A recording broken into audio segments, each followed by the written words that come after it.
Hola, esta es la ayudantía de Fisiopatología de Alteraciones Ácido-Base del año 2025. Mi nombre es Piago Molán y soy estudiante de Medicina de cuarto año. En primer lugar, podemos ver las preguntas a responder durante esta presentación.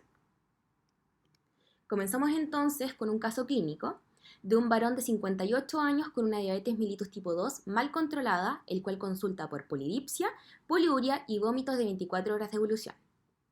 Al examen físico se encuentra somnoliento, taquicárdico, taquipneico, con un aliento cetónico, piel seca y por ende se solicitan electrolitos plasmáticos y también gases arteriales.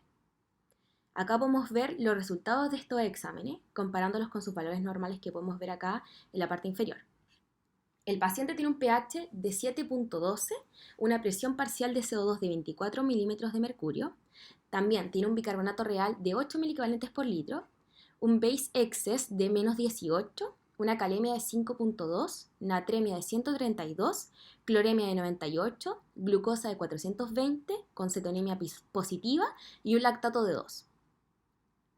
Entonces, respecto a este caso, es correcto afirmar que A. Se trata de una acidosis metabólica con anión kappa aumentado y compensación respiratoria adecuada. B. Es un trastorno mixto, acidosis metabólica con anión kappa aumentado más acidosis respiratoria. C. Corresponde a una alcalosis respiratoria primaria con compensación metabólica. Y D. El tratamiento inicial de elección es bicarbonato endovenoso para corregir el pH. Entonces, para tratar de responder esta pregunta, es importante conocer el concepto de balance ácido-base. El balance ácido-base tiene que ver con la diferencia entre los ingresos y egresos de ácidos y bases. El balance en condiciones fisiológicas es igual a cero, donde los ingresos de protones de hidrógeno es igual a los egresos de protones de hidrógeno. Tendré que si los ingresos de protones superan a los egresos, hablamos de una acidosis, mientras que si los ingresos son menores, hablamos de una alcalosis. Es clave distinguir entre los procesos y el estado clínico.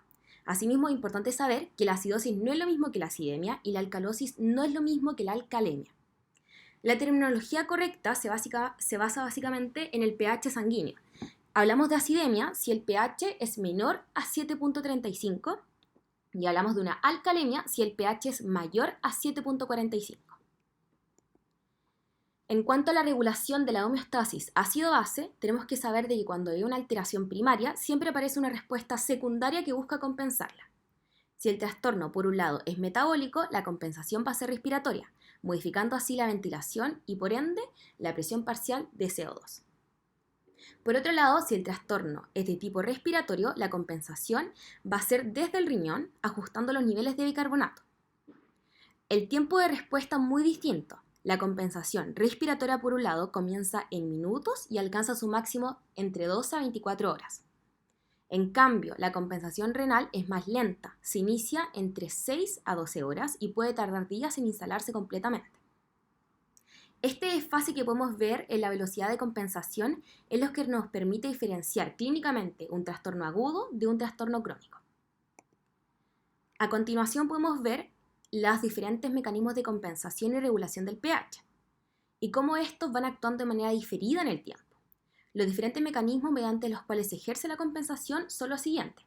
Tenemos por un lado los tampones del espacio extracelular, también tenemos los del intracelular, también tenemos los asociados al pulmón en cuanto a los ácidos volátiles como el CO2, también los asociados al riñón, que involucra ácidos pero fijos, y finalmente encontramos al hueso, que principalmente se ve involucrado en la acidosis metabólica crónica.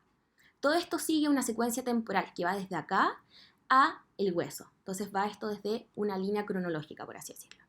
Entonces, comenzando con los tampones del espacio extracelular, estos van a ser la primera línea de defensa frente a cambios en el pH. Van a actuar de forma inmediata porque se encuentran ya presentes en el plasma. Su composición siempre es un ácido débil con su base conjugada. Y un concepto importante de recordar es el principio isohídrico, que básicamente nos dice que todos los tampones del mismo compartimento comparten el mismo pH. Esto significa de que si se altera un sistema, inevitablemente repercute en los demás.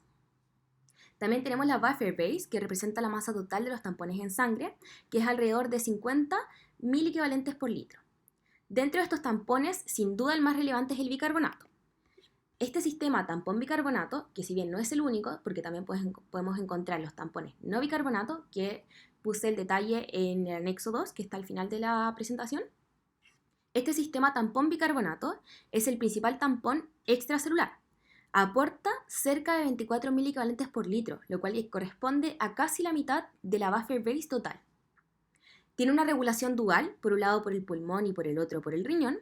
El pulmón controla la presión parcial de CO2, mientras que el riñón la concentración de bicarbonato. A nivel químico, básicamente tenemos una pKa de 6.1. En condiciones fisiológicas bien sabemos que el pH de nuestra sangre es de 7.4 y la relación bicarbonato con ácido carbónico es alrededor de 20:1.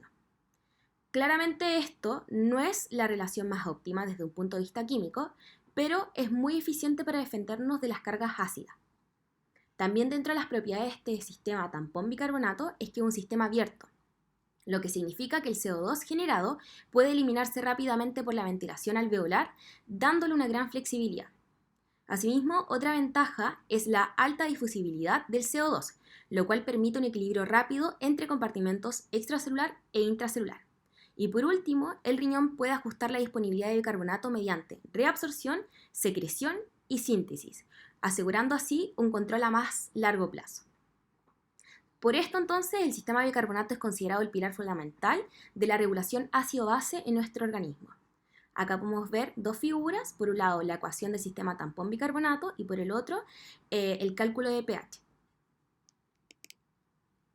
Siguiendo entonces con los diferentes mecanismos de compensación, hablaremos ahora de los tampones del espacio intracelular.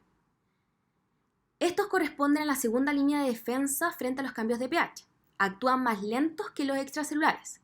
Van desde minutos a horas, pero tienen una gran capacidad debido a un gran volumen intracelular que tienen.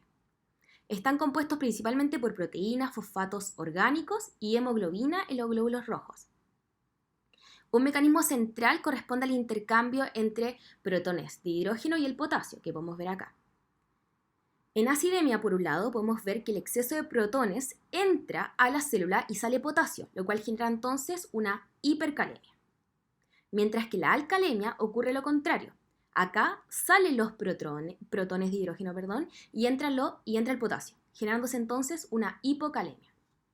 Acá puse en rojo lo que podemos ver en nuestro paciente, porque intuitivamente nos están hablando de un paciente con diabetes mellitus tipo 2 descompensada, que tiene cetonemia positiva, entonces dentro de las hipótesis diagnósticas a considerar es una cetoacidosis diabética. Entonces en base a esto podemos ver que el paciente tiene una acidosis, porque además en nuestro pH podíamos ver que para eso se dirigía el caso clínico. Entonces podríamos ver que en base a lo que acabo de decir, este exceso de protones entra a la célula y sale el potasio, lo cual puede generar esta hipercalemia. Estos tampones intracelulares amortiguan entonces los cambios de pH, uniéndose a proteínas y a fosfatos, manteniendo así la electroneutralidad.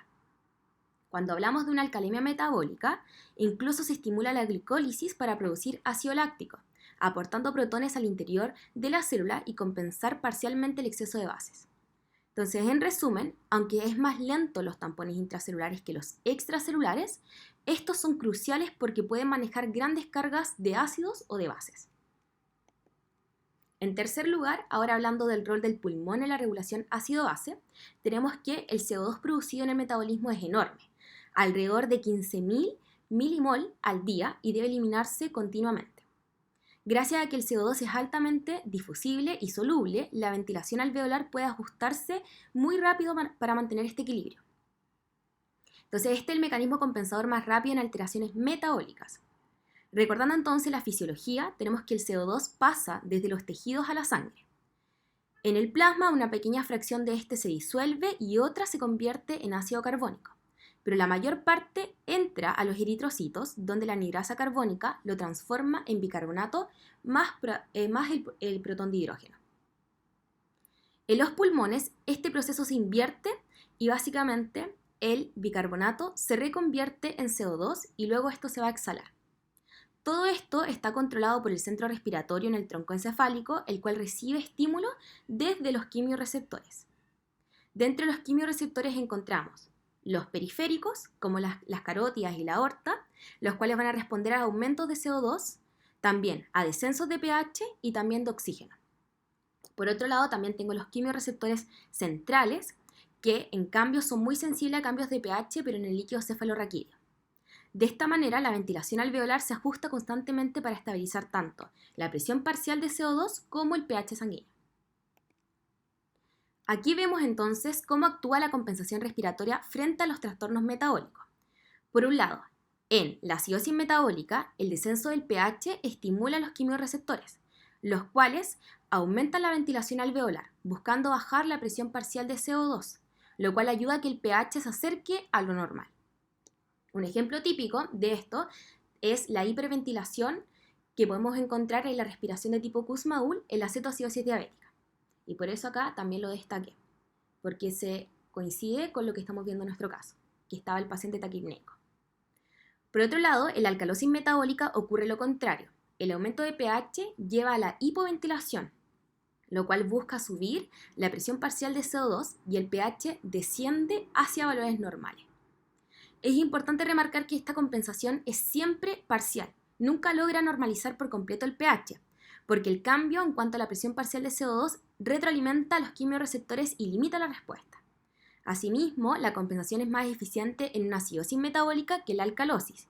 Acá podemos ver la pendiente de la curva ventilación versus pH, donde podemos ver acá que es más pronunciada en el rango ácido, lo cual significa que es una respuesta ventilatoria más fuerte cuando hablamos de una acidosis. En cuanto al tiempo, la compensación respiratoria se inicia en minutos y alcanza su máximo en 12 a 24 horas, cuando se ajustan tanto los quimiorreceptores periféricos como los centrales.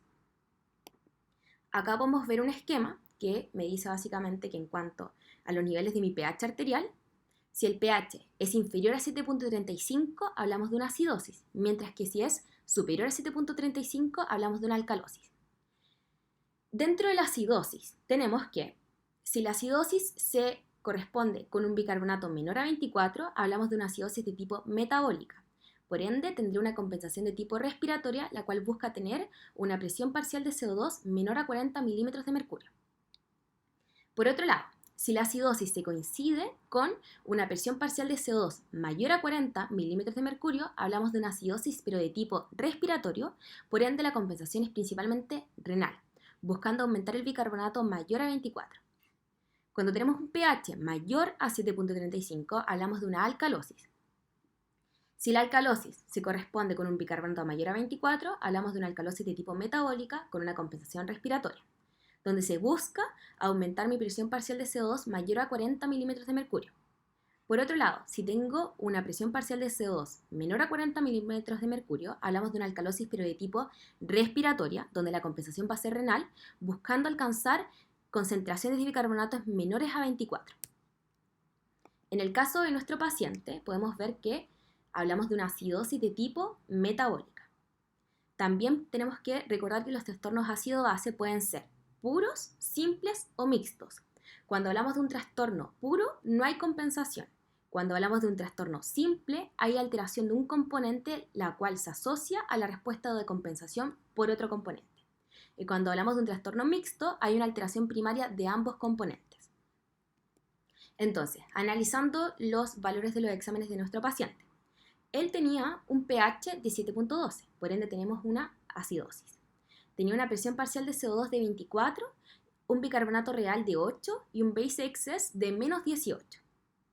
Por ende, encontramos una acidosis metabólica, debido a que el bicarbonato real está disminuido, asimismo, base excess también está disminuido, y ahora nos toca preguntarnos si hay o no compensación respiratoria, y si esta es adecuada. Entonces, para eso podemos usar nuestras fórmulas, donde aquí podemos ver esta fórmula, que aquí, en base a esta fórmula, nos dice que la acidosis metabólica, cuánto debería disminuir, y lo voy a multiplicar por este valor, y ahí nos van a dar básicamente lo que debería reducirse, los milímetros de mercurio en cuanto a CO2. Entonces, recordando estos valores y aplicándolo acá, tenemos que el bicarbonato disminuyó básicamente de 16 puntos, por así decirlo, considerando que 24 menos 8 es igual a 16. Y esto lo multiplico por 1.25, lo cual nos da 20. Y si yo resto entonces los 40 milímetros de mercurio, que es como mi valor estándar de presión parcial de CO2, y lo resto con los 20, me dice que lo esperable para reducir o que debería tener yo mi presión parcial de CO2 debería ser de 20 milímetros de mercurio. Y esto no ocurre porque tengo 24. Por ende, tengo una presión parcial de CO2 menor a la esperable, la reducción, quiere decir. porque en estricto rigor es mayor, pero la reducción es menor a la esperable. Por ende, estamos en presencia de un exceso de CO2 y por ende una acidosis, pero de tipo respiratoria. De esta manera, el paciente tiene presente dos trastornos ácido-base. Por un lado, la acidosis metabólica y por el otro, la acidosis respiratoria. Dentro de las causas de que puedo tener una acidosis metabólica son variadas, pero acá podríamos decir que se debe a un aumento de los ingresos de los ácidos fijos. Cuando estamos presentes de una cetoacidosis diabética, acá existe un aumento del transporte de ácidos grasos al hígado por lipólisis.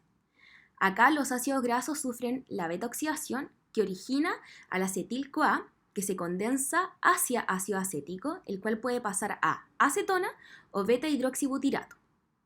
El ácido acético y el beta-hidroxibutirato se disocia a pH fisiológico, aportando entonces protones de hidrógeno. La acetona es un ácido volátil, por ende este se elimina por la aspiración, generando este aliento cetónico que tenía nuestro paciente. Dentro de las causas que pueden explicar por qué mi paciente tenía una acidosis respiratoria son variadas. Y, por ejemplo, el paciente podría haber tenido un antecedente de una enfermedad pulmonar preexistente que quizá no se informó en el caso o que el paciente desconoce. También puede ocurrir que si la hiperventilación es muy intensa, los pulmones pueden no ser capaces de eliminar el CO2 lo suficientemente rápido. Otro concepto importante a recordar es el concepto de anion gap, que también estaba presente dentro de las alternativas. El anion gap se calcula como la resta básicamente entre mis valores de natremia menos la suma de mi concentración de bicarbonato en sangre más mi cloremia. Recordando los valores del paciente, yo tenía valores de natremia de 132, de cloremia de 98 y bicarbonato real de 8. Entonces yo sumo estos dos valores, es decir, el bicarbonato más la cloremia, y el resultado se lo resto a mi natremia. Y esto me da un resultado de 26. Mis valores normales, más o menos de anion gap, va de 9 a 14. Entonces claramente tengo un anion gap elevado.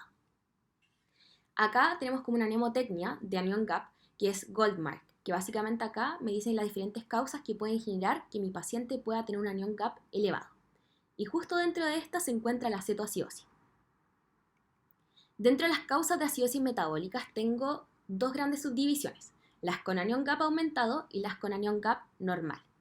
Las con anion gap aumentado, como es el caso de nuestro paciente, se pueden deber a un menor egreso de ácidos fijos o por un mayor ingreso de ácidos fijos. Y aquí tengo diferentes causas y podemos encontrar justo la que coincide con nuestro paciente como la cetoacidosis.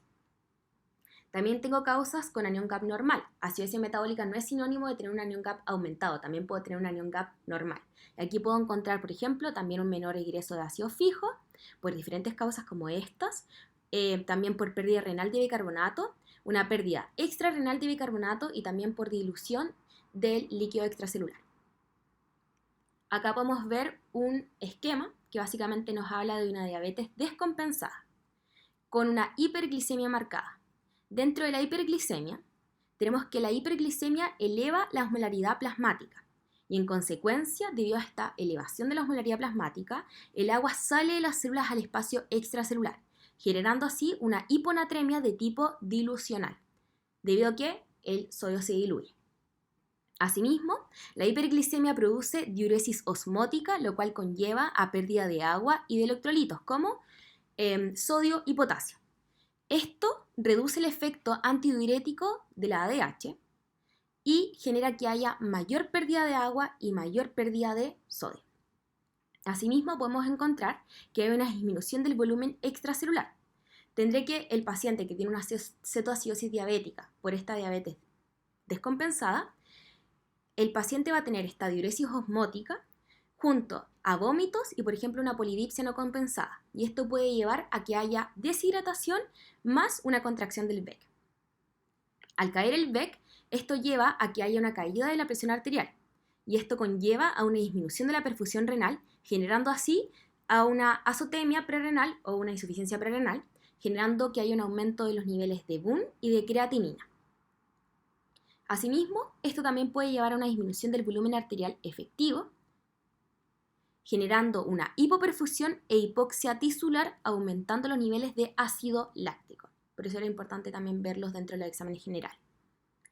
Dentro de las consecuencias respiratorias que yo puedo ver, tendré que la acidosis metabólica, como bien sabemos, estimula la hiperventilación compensatoria para buscar disminuir la presión parcial de CO2. Por ejemplo, aquí podemos ver entonces la respiración de tipo Kussmaul en la cetoacidosis diabética. En cuanto a las alteraciones del potasio, podemos encontrar en un inicio hipercalemia. Por falta de insulina, tendré que la acidosis metabólica de manera compensatoria, hay una entrada de protones de hidrógeno a la célula y hay una salida de potasio. Entonces puede haber en un comienzo una hipercalemia. Pero a la vez también ocurren pérdidas importantes. Tendré que la acidosis y, aparte si le sumo una hipovolemia, esto activa a la aldosterona, aumentando la secreción distal de potasio. Entonces, si la diuresis osmótica y el flujo tubular alto pueden aumentar aún más la eliminación renal de potasio. Y esto puede llevar a que finalmente el paciente termine con una hipocalemia. Esto es crítico porque al inicio puedo encontrar un potasio que está normal o alto, pero el balance total del potasio finalmente es negativo. Entonces, para resumir este esquema, tenemos que el paciente tiene una diabetes mellitus descompensada que se asocia a una hiperglicemia donde se aumenta la osmolaridad plasmática, generando así una hiponatremia dilucional asociándose a una diuresis osmótica con un BEC contraído. Esta disminución del BEC se asocia a una hipotensión, a una hipoperfusión renal y tisular con un aumento de los parámetros del BUN, la creatinina y un aumento del lactato, generándose así una acidosis metabólica con un anión GAP aumentado. En la acidosis se genera una hiperventilación compensatoria buscando reducir la presión parcial de CO2. Y en cuanto a las alteraciones del potasio, tendré que inicialmente puedo tener una hipercalemia, pero con el tiempo y asociándose a pérdidas renales, esto puede evolucionar a una hipocalemia. Entonces, finalmente, como respuesta a la pregunta 1, tendré que era la alternativa B, que era un trastorno mixto con una acidosis metabólica con anión GAP aumentado más una acidosis respiratoria. La alternativa A era incorrecta porque acá nos decían que la compensación respiratoria era adecuada, pero como bien vimos, era inadecuada. La alternativa C es incorrecta también, debido a que acá nos decían que era una alcalosis respiratoria primaria con compensación metabólica. Y como bien vimos, no es una alcalosis, es una acidosis metabólica más acidosis respiratoria. Y la D también es incorrecta debido a que nos decían que el tratamiento inicial de elección es el bicarbonato endovenoso para corregir el pH, y este tratamiento solo se va a dar si el pH es menor a 6.9 o tengo una hipercalemia letal. No es el tratamiento inicial de elección. Continuando entonces con el caso 1 y que se asocia con lo que ya hemos hablado, tenemos que el paciente evoluciona tórpidamente encontrándose letárgico, diaforético y con la siguiente arritmia encontrada en el electrocardiograma. Y se asocia además un cambio en los electrolitos plasmáticos. En los electrolitos plasmáticos se encuentra este principal cambio, donde tengo que la calemia en un inicio era de 5.2 y ahora es de 2.8. O sea, se redujo notablemente. Y en el electrocardiograma se encontró estos diferentes cambios, que uno, se encontró un descenso del segmento ST, un aplanamiento o inversión de la onda T y una presencia de una onda U prominente. Acá podemos ver cómo se ve un electrocardiograma, el segmento QRS, en normocalemia, en una hipocalemia moderada y una hipocalemia severa. Cuando hablamos de una hipocalemia moderada, típicamente se corresponde con estos valores, y una hipocalemia severa se asocia a un valor de menos 2.5. Acá el paciente, en base a solamente los valores de potasio en sangre, se corresponde con una hipocalemia moderada. Y aquí podemos encontrar estos siguientes cambios electrocardiográficos. Puedo encontrar una onda U prominente y una onda T aplanada. Mientras que cuando hablamos de una hipocalemia severa, también encuentro la misma onda U prominente, pero ahora hay directamente una inversión de la onda T. Y también puedo encontrar una depresión del segmento ST. Acá podemos ver los efectos clínicos de la acidosis metabólica. Podemos encontrar la respiración de Kussmaul, como ya bien hablamos, debilidad muscular, náuseas, vómitos, dolor abdominal, depresión miocárdica, disminución en la sensibilidad de catecolaminas, hipotensión, taquicardias y arritmias, letargo, estupor y coma. Y podemos ver que nuestro paciente tenía estos dos efectos clínicos de la acidosis metabólica. Como antecedente, tenemos que saber de que un valor de laboratorio que nos ayuda a definir la temporalidad de un cuadro es básicamente la calemia. Tendré que el paciente puede tener hiper, normo o hipocalemia cuando encontramos una acidosis. Puede tener hipercalemia por redistribución, porque entran los protones de hidrógeno y sale el potasio de manera compensatoria. Puede tener normocalemia, asociándose a esta redistribución con un balance negativo por aumento de la excreción elevada a nivel renal, o puedo tener una hipocalemia, sobre todo si existe un BEC contraído, donde acá la acción de la aldosterona contribuirá al balance negativo por una mayor secreción distal de potasio a nivel renal. Entonces podemos ver que nuestro paciente ahora dentro de la evolución se encuentra en la hipocalemia. Pasando ahora a la siguiente pregunta, ahora nos hablan de un paciente con insuficiencia renal avanzada, el que presenta acidosis metabólica crónica. Respecto al mecanismo fisiopatológico de compensación del pH en este contexto, señala la alternativa correcta. A. El primer mecanismo de defensa es la compensación renal que se instaura en minutos, aumentando la excreción de amonio y la acidez titulable. B. La compensación respiratoria es inmediata y permite la normalización completa del pH en las primeras horas. C. Los sistemas de tampones intra y extracelulares actúan en los primeros minutos y dentro de este destaca el sistema de bicarbonato, proteínas y la redistribución de potasio y también del protón de hidrógeno. Y D. El tamponamiento óseo es el mecanismo más precoz y explica la mejoría rápida del pH en las acidosis metabólicas agudas. Ahora vamos a hablar de los mecanismos de compensación. Entonces, los mecanismos de compensación tienen una evolución cronológica en cuanto a la acidosis metabólica. Tengo los sistemas de tampones intra y extracelular que actúan en minutos, la compensación respiratoria que actúa en horas, la compensación renal que actúa en días y el tamponamiento óseo que actúa en años. Ahondando un poquito más en los mecanismos de compensación, tenemos que el sistema de tampón intra y extracelular que actúa en minutos, estos son mecanismos que pueden ser suficientes ante pequeñas variaciones de pH. El tampón extracelular está dado por la buffer base, cuyo principal componente es el bicarbonato, además de fosfato y proteína. Cabe destacar que tanto la albúmina como la hemoglobina pueden protonarse, contribuyendo a esto. Por otro lado, el tamponamiento intracelular tiene relevancia en el influjo de protones de hidrógeno y el influjo de potasio en cuanto a la redistribución. También encuentro la compensación respiratoria que actúa en horas, donde ante el aumento de protones se produce un aumento de la ventilación alveolar que lleva a la disminución del CO2 plasmático. Y esta compensación tiene una fase precoz y otra tardía. También encuentro la compensación renal que actúa en días. Acá hay una excreción de ácidos mediante el amonio y la acidez titulable. En cuanto al agudo, el efecto directo de los protones sobre transportadores de glutamina, y en cuanto a lo crónico, se generan cambios genómicos donde más enzimas como la glutaminasa se generan. De esta manera se genera una regeneración sostenida de bicarbonato, y esto va a tardar días.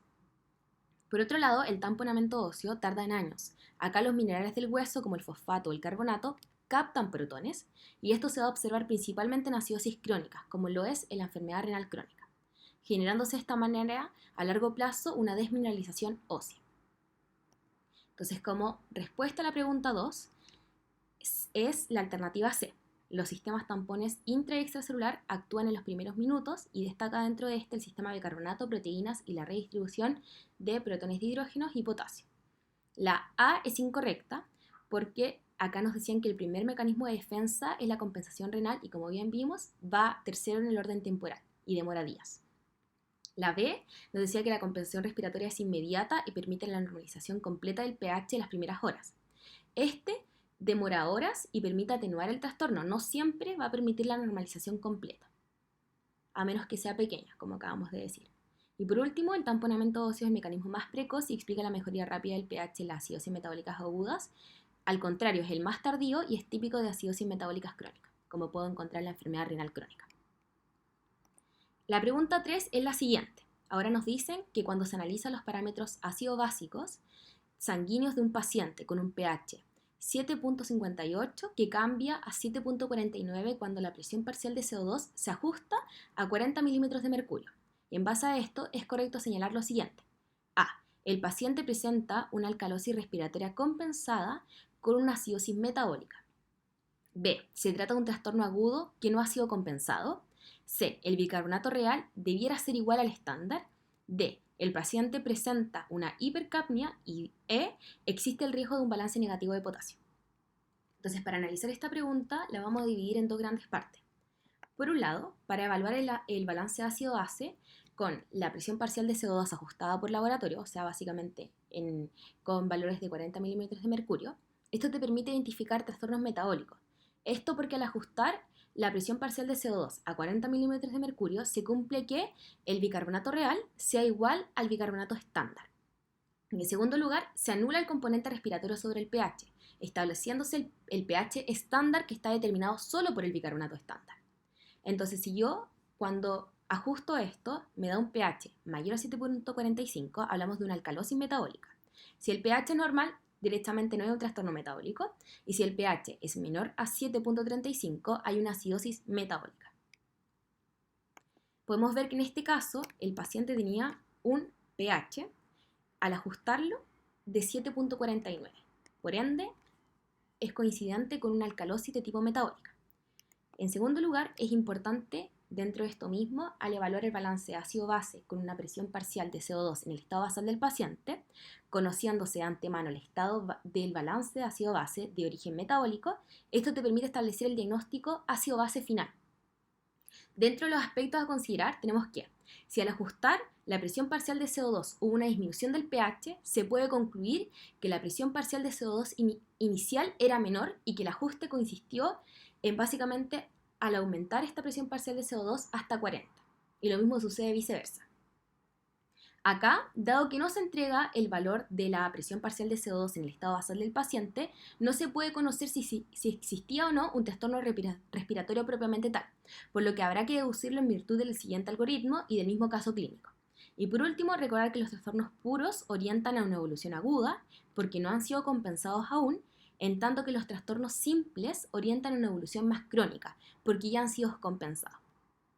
Entonces, acá, como el paciente pasó de un pH de 7.58 a 7.49, podemos ver entonces que la presión parcial de CO2 disminuyó o que había una alcalosis respiratoria en estado basal, debido a la disminución del pH al ajustar esta presión parcial de CO2 a 40 milímetros de mercurio.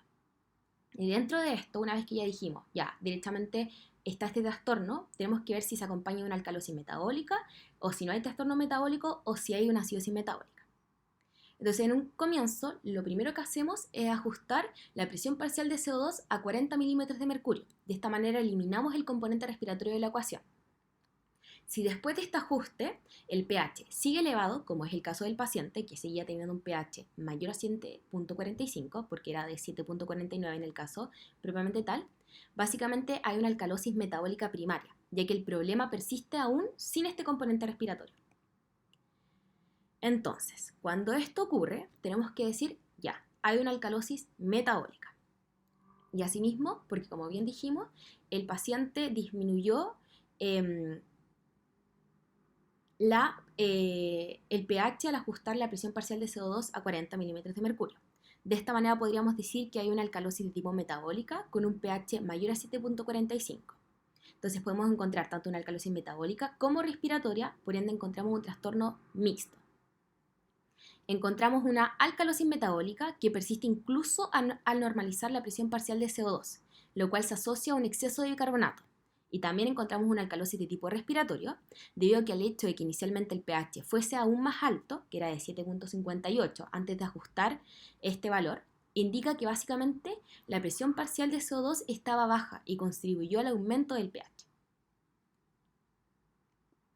Entonces, de esta manera, conociendo ya esto y a partir de toda la información del enunciado, podemos sintetizar lo siguiente: que la coexistencia de un pH de 7.49 con una presión parcial de 40 milímetros de mercurio permiten concluir que existe una alcalosis metabólica, ya que el componente respiratorio está corregido a su valor normal y solo el componente metabólico es el que puede dar este pH aumentado. Y que dado que al ajustar la presión parcial de CO2 hubo una disminución del pH, se puede concluir que la presión parcial de CO2 inicial era baja y que el ajuste consistió en aumentar la presión parcial de CO2 hasta 40 milímetros de mercurio. Al respecto, una disminución de la presión parcial de CO2 con un pH de 7.58 en un comienzo se puede entender como una alcalosis respiratoria, ya que el componente metabólico solo se puede explicar hasta un pH de 7.49. En conclusión, hablamos de un trastorno mixto, tanto con una alcalosis respiratoria como metabólica. Y es importante también destacar que con la información entregada no se puede saber si alguno de los trastornos o no está compensado. Entonces, en base a esto, podemos decir que la alternativa correcta es la alternativa E. La alternativa B es incorrecta porque acá nos decía que básicamente era un trastorno agudo que no ha sido compensado, ya que con la información entregada no se puede afirmar que alguno de los trastornos esté o no compensado y por lo tanto que sea agudo o no. La alternativa C es incorrecta también debido a que nos dicen que el bicarbonato real debiera ser igual al estándar, pero esto es solo verdadero en condiciones donde la presión parcial de CO2 es igual a 40 milímetros de mercurio, pero no para el estado basal del paciente con los trastornos desarrollándose. La alternativa D nos decía que el paciente tenía una hipercapnia y al contrario tiene una hipocapnia. Y la alternativa E, que era la correcta, donde nos decían que existe riesgo de balance negativo de potasio, debido a que en la alcalosis, de manera compensatoria, aumenta el ingreso de potasio adentro de la célula y aumenta la salida de protones de hidrógeno hacia afuera para tratar de compensar. Por ende, esto tiende a tener una hipocalemia. Ello sumado a las condiciones que comúnmente subyacen a una alcalosis metabólica, como por ejemplo una disminución del líquido extracelular, lo cual genera un aumento de la aldosterona, aumentando la secreción de cationes, como lo es el potasio, aumenta el riesgo de balance negativo de este, pudiéndose generar además una aciduria parodójica que sostenga finalmente la alcalosis metabólica. Pasando a la siguiente pregunta, ahora hablamos de un paciente masculino de 55 años, ulceroso desde los 20 años, el cual comienza a presentar un síndrome pilórico con vómitos postprandiales que se van acentuando e impide la alimentación. Ingresa con un gran compromiso el estado general, deshidratación de la piel y mucosas, con sensaciones parestésicas en las extremidades y calambre en las pantorrillas. El paciente ingresa con un pH de 7.59, una presión parcial de CO2 de 56, un bicarbonato real de 45, un bicarbonato estándar de 42, base excess de más 18, un hematocrito de 50, calemia de 2.3, natremia de 141 y cloremia de 73. Recordar que el bicarbonato estándar, como acabamos de hablar de él, básicamente consiste el bicarbonato plasmático que es medido en condiciones estándares de presiones parciales de CO2 de 40 milímetros de mercurio. Y básicamente se interpreta como el bicarbonato plasmático que es de origen metabólico. Entonces, respecto a este caso clínico, nos pregunta, ¿cuál es el principal mecanismo fisiopatológico que explica la alcalosis metabólica en este paciente que tiene vómitos de hace varios días? A. Retención renal de CO2 con un aumento del bicarbonato plasmático. B. Pérdida digestiva de protones de hidrógeno y también de cloruro a través de vómitos gástricos. C. Excreción renal de ácidos titulares por exceso de lactato. Y D. Aumento de la reabsorción de bicarbonato por hipercapnia primaria. Entonces, para responder la pregunta 4, es importante hablar de qué tipo de trastorno ácido-base nos encontramos.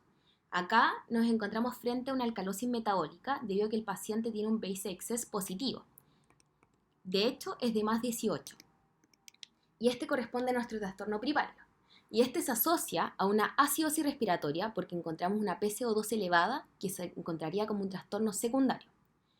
Acá podemos ver que, de acuerdo a los diferentes trastornos, como una acidosis metabólica o una alcalosis metabólica, cuál es la compensación de PCO2 que yo debería encontrar.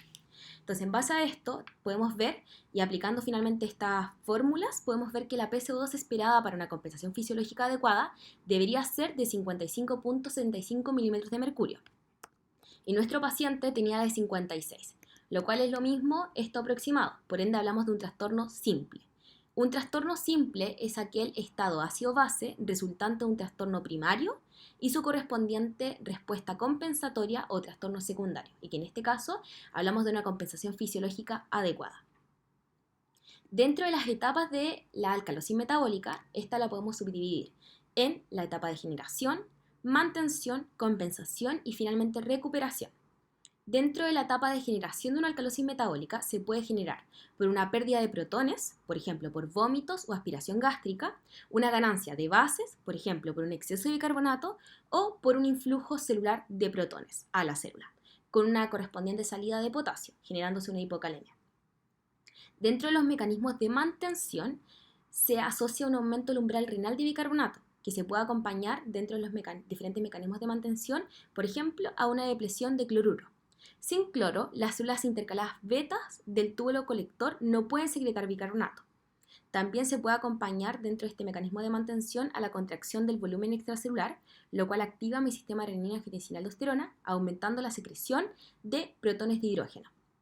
También se puede asociar a la hipocalemia, lo cual favorece la entrada de potasio al interior de la célula y la salida de protones, perpetuando así la alcalosis.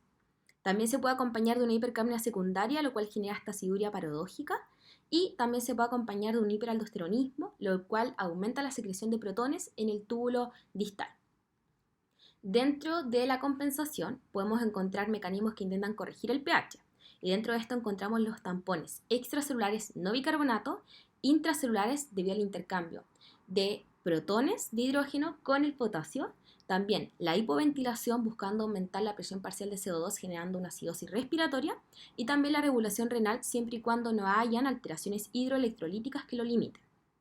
Y finalmente encuentro la recuperación, la cual se normaliza el umbral renal de bicarbonato y de esta manera se reanuda la excreción de bicarbonato y se corrige la alcalosis. En nuestro paciente podemos encontrar la presencia de generación por la pérdida de protones, la compensación por el tampón extracelular que no es bicarbonato, intracelular y la acidosis respiratoria compensatoria, y dentro del mecanismo de mantención se asocia la contracción del BEC. De esta manera, la respuesta correcta de la pregunta de cuál es el principal mecanismo fisiopatológico que explica la alcalosis metabólica en el paciente es la alternativa B, que es la pérdida digestiva de protones de hidrógeno y cloruro a través de los vómitos gástricos.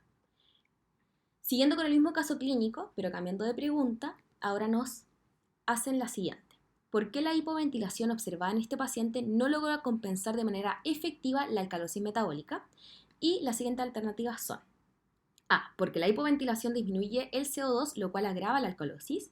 B, porque el equilibrio químico del sistema tampón bicarbonato está desplazado hacia la derecha, limitando su eficacia. C, porque el aumento del bicarbonato renal neutraliza completamente la hipercapnia. Y D, porque los mecanismos del tamponamiento extracelular bloquean la respuesta respiratoria.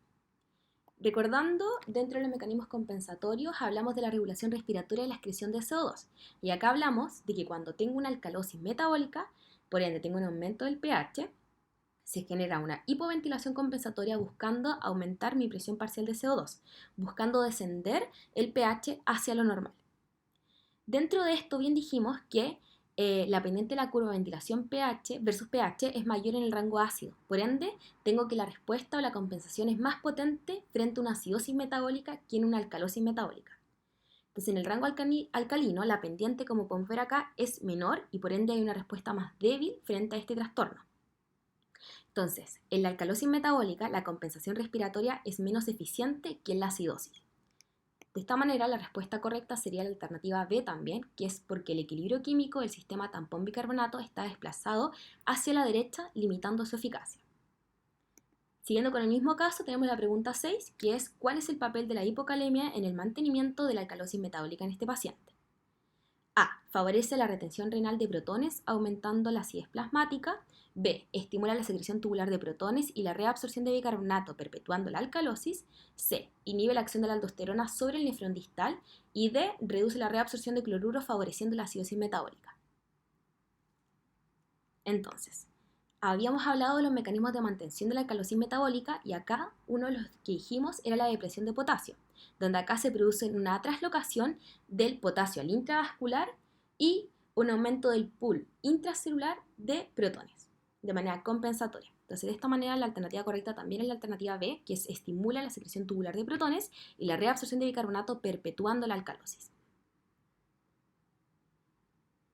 Porque como bien dijimos, cuando hay un balance negativo de potasio, al aumentar el pool celular de potasio se crean entonces estas condiciones para elevar su secreción tubular, especialmente si a esto se le suma una actividad aumentada de aldosterona, cuando hay una depresión del volumen y hay una disminución del BEC. Entonces, una vez instalado el balance negativo de potasio, se tenderá a aumentar más el umbral renal de bicarbonato, perpetuando la alcalosis. Dentro de las consecuencias de la alcalosis metabólica son las siguientes. Dentro del caso clínico nos dijeron que el paciente tenía sensaciones parestésicas en las extremidades y calambre en las pantorrillas, que se asocia a unas consecuencias de la alcalosis metabólica, pero esta no es la única. También el paciente puede tener vasoconstricción arteriolar, alteraciones neurológicas, puede tener mayor riesgo de arritmias, tetania, hipocalemia, hipoventilación y mayor afinidad de la hemoglobina por el oxígeno. Acá estas mismas consecuencias de la alcalosis metabólica están más detalladas y acá está el anexo 2 que les había mencionado en un comienzo. Muchas gracias por su atención. Si tienen algunas preguntas pueden hacerlas al Instagram de la ayudantía.